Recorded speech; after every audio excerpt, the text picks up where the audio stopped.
let's get rid of some of these guys. We got enough players. Let's get rid of some of them here in Dallas. Let's talk about it here in Below the Belt, which is sponsored by Window Nation. The Dallas Cowboys are getting ready. We're what now? Today's April 9th, so we're 3 weeks to the day. 3 weeks to the day before we have the NFL draft, or is it 2 weeks, actually? It's 2, because it's the 23rd, isn't it? Yeah. 2. Damn, it's coming up fast. This offseason has been moved by pretty quick. Over at the Cowboys Wire, they were trying to take a look at what the most tradable Cowboys contracts might be, or the most tradable players heading into the NFL draft, because they've already moved Oso Odigizua for some capital. Maybe they look at some things and go, all right, we can change some resources around or reallocate some things here in order to try and get more draft capital in place to cover up some of these holes, especially given what this draft looks like, which is not very top-heavy and sort of dense in the middle. So at the Cowboys Wire, they decided to look at the 5 players that could be tradable. And we're going to go through them here, and I might have some suggestions for you other than these 5. First one, Luke Schoonmaker, which makes sense in the sense of you wouldn't want him here and isn't super expensive, so it wouldn't hurt your cap to do it. Yeah. I cannot figure a couple of things. When we were in Combine, we were talking to Lunda Wells, the tight end coach. Well, and you remember he said something about you really saw Luke take a step forward last year. And then Shoddy a couple weeks ago said something to the effect of, well, he needs to do like Luke Schoonmaker. Come in prepared to work, and then he took a step up. And I was talking to somebody the other day, and they were like, yeah, I mean, they really feel like Luke Schoonmaker's progressed. I'm like, what is this brainwashing y'all are trying to do? Right. And as somebody said, they're like, well, if he was a 4th-round pick, people probably wouldn't feel the way they do about him. It's like, yeah, but that is the point, isn't it? That he was a 2nd-round pick. Yeah. As a 4th-round pick, I'd be like, I still would probably be like, how is he still hanging around? Because he doesn't do anything. Yeah, total miss. But is that apparently I don't know if that's just some sort of collective newspeak, or you're trying to just change the perspective on him, or if they must really seem to think internally he did something different or something productive that they saw, because I don't know that we saw any of that on the field. No. But yeah, if you can find somebody who would be interested in that, I just don't think you're getting anything other than somebody going, yeah, I'll flip you a conditional 7th. Right. If he's on the roster first week, you can keep the 7th. You're not going to get anything for him. Nothing other than that. Next one. This is what I think would be a really strong trade option for them in terms of I don't believe that there's a spot for him now the way that there probably was when they re-signed him. His profile has definitely declined, but there are probably still teams out there that view him as a weapon, and that's KaVontae Turpin. I think Turpin could probably not get you anything super significant, but somebody I would imagine would pay you a 6th for him as he's a field position weapon. We'll throw it to you. I would give up KaVontae Turpin for a 6th round. Why? Because he's been such a mess for them. Last year he was a mess. The one thing he does look, he was fantastic for them 2 years ago. Returning. Do you feel like he was a legit Pro Bowl returner 2 years ago. Has his returning though even lived up to what you think the rhetoric around it is? People talk about him like he's Dante Hall around here, and not around here. People don't around here. Nationally, they do. Cowboy fans, they got sick of him last year. Last year they did. But I was saying before that, people did talk about him like, oh my gosh, look at him. He's a threat to always break it. Yeah, but he never does. Yeah. He never breaks it. I look, if he were to, I just want him to just.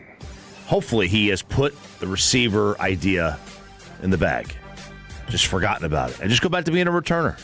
He never finishes catches. His return game got much worse last year. I cannot get over it is just flat out negligence to have that fair catch thing happen to you twice in a season. There are players who they go their whole careers without that happening. That doesn't happen in high school very often. Yeah. He had it happen 2 times in 10 days. Yeah, and the weird jump turn out of bounds that he did that one game. Yeah. What was that? A fadeaway jumper. Yeah. No, you're going to have to surprise me with what you offer for me to trade him. I'm not doing it for a 6. $4.5 million is what he makes too.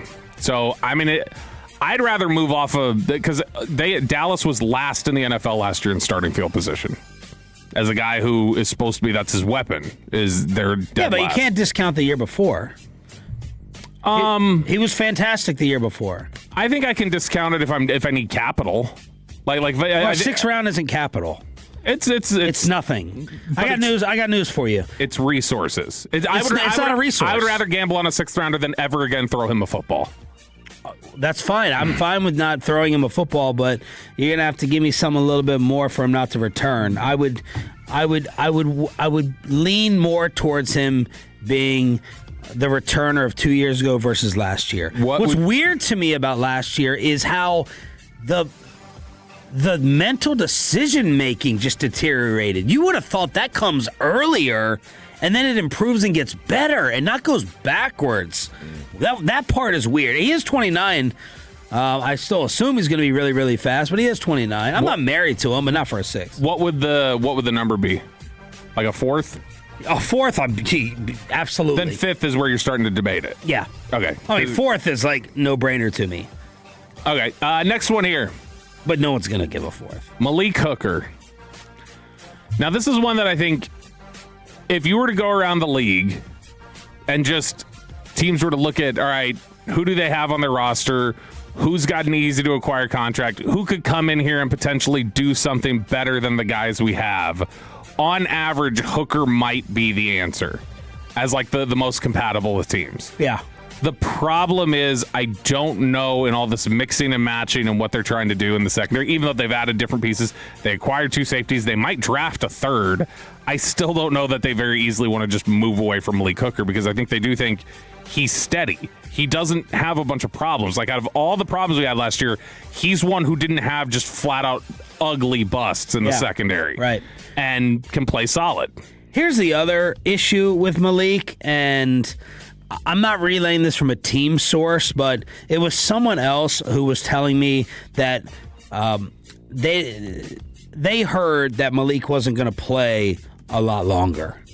So I don't know whether Hooker's making that known. I don't know whether he's telling people. I don't know whether I just disclose information. But if I was and it could be total BS, but I was told from someone who apparently is like kind of close to the situation that this like could be Malik's last year or 2. So that would make a trade more difficult. Not that he's going to disclose that. I wouldn't be surped though. Yeah, his body's been through a lot, right? He's 30. He's had some. Yeah, he's been through some injuries. He is somebody who, gosh, what year was he drafted? 17.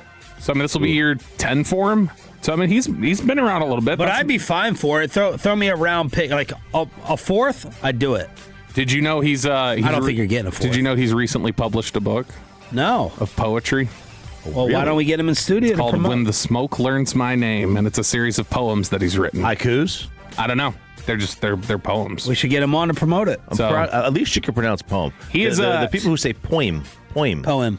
I do have a lot of respect for Malik Hooker, somebody in that locker room who I think has done a really good job being a pro through some times that have not been easy to be a pro.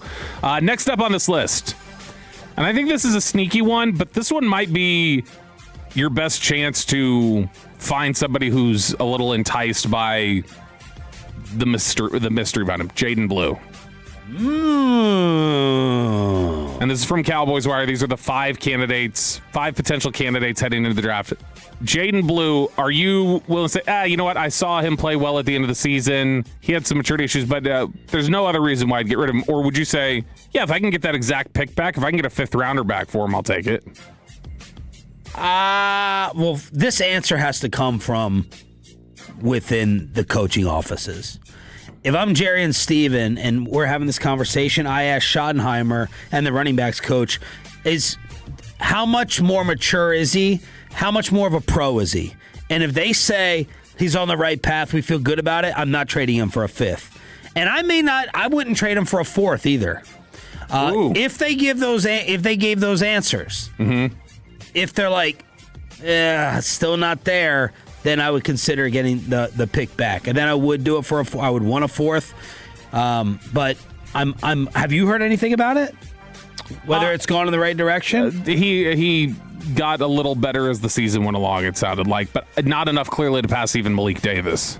Yeah. So if they head into this year and they go, Javontae and Malik are still ahead of him, then you're talking about a 3rd running back that's not going to play again for another year, I might try to get a 5th. I'm probably saying no. A 4th, I'm probably saying yes, if it's not enough professional improvement. And then the fifth name on this list, Kalen Carson, cornerback. Seatbelt. Former fifth-round pick, also amateur rapper. He had inconsistency in 2024. He's dealt with some injury stuff, and they're clearly full at cornerback. Fine, makes sense as a name. I've got a different name, though, that I want to throw in here. Yeah, you may not get a 7th for Kalen Carson. Shavon Revel. I would call teams today and try to trade Revel. Why? Because You gotta know what See, you're getting. but You gotta no, know what you're getting. I'm not attacking you. I'm just putting this out there. This is why players don't want to gut it out. Sure. This is why players don't want to lay it on the line. Because now we're sitting here and saying, I don't have, and I'm speaking for myself, I don't have that great of confidence in Shavon Revel. Well, how compromised was he and he still went out versus just shutting it down? So that, and that wasn't good. I give him respect for going out there to try and gut it out. Yeah, but it's impacted your thinking on it. I was not a huge fan of his coming out. Yeah, but what grade? You didn't have him as a 4th or 5th. No, I had him in like the 2nd. That's a damn good player. Right, Yeah. but he is a press man corner. And they are going to ask him to do things in this scheme that I don't know that he can do. Because when I watched him on tape at Eastern Carolina and seen what he did last year, I don't know that he's going to be able to run through all the different concepts that Christian Parker wants. If that's the case, I'm calling teams and going like, I've already got Durant, I've got Bland, I've got a corner that I'm probably going to draft, I've got Thompson that's going to play inside some. At that point, I'm just going like, all right, I don't know that this is a fit.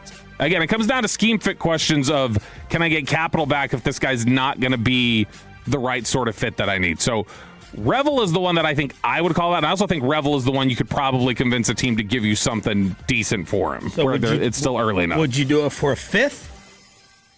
Or would it have to be a 4th? 4th. I'd want a 4th. I wouldn't want to lose more than a round value on what I picked him. Yeah, he got picked in the 3rd. I'm leaning towards no. And Christian Parker answers this for me. Christian Parker did talk him up in his press conference, said he liked him. Yeah, so no. And it's not because of the talent I have in the room. It'd have to be because of injury. And, man, it's kind of unfair to be like, you're not going to work in this scheme without, seeing him go out there and practice in this scheme. Just because the guy has it doesn't mean he can't. He did it to Osa. Well, I feel much better about D-tackle than I do corner. No, I know, but I say they didn't give Osa a chance to even show up in it, and Osa thought he was a fit. Osa thought he could have played it. Below the